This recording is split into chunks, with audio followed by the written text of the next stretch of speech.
সবাইকে জানাই শুভ পঞ্চমীর অনেক অনেক শুভেচ্ছা। আজকে আমরা চলে গিয়েছিলাম হাওড়া ময়দানের SVF-এ, যেটা নতুন খুলেছে। সেখানে একটা নতুন সিনেমা দেখার জন্য রক্তবীজের পার্ট 1টা আগেই দেখেছিলাম, আজ গেছিলাম পার্ট 2।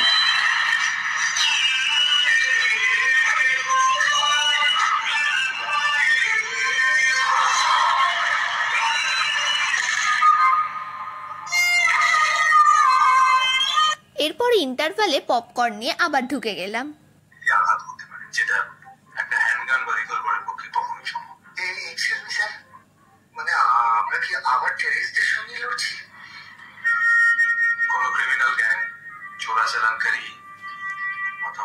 সিনেমাটা মোটামুটি ছিল 2.5 ঘন্টার মতো।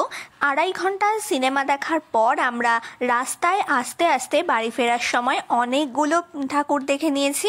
তো দেখো, প্রথম প্যান্ডেলে চলে এসেছি। এই প্যান্ডেলের ঠাকুরটা কিন্তু করেছিল একদমই অন্যরকম, আর এখানের থিমটা ছিল মহানায়ক, মানে উত্তম কুমারের সিনেমা চলছিল, চারিদিকে উত্তম কুমারের ছবি লাগানো ছিল এই রকমই।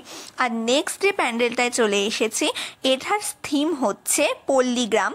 তো দেখতেই পাচ্ছ যে এখানে সব গ্রামের শাড়ি দিয়ে ডেকোরেশন করা আছে, আর ঠাকুরটাকেও কিন্তু একদম শাড়ি পরানো হয়েছে, ট্র্যাডিশনাল।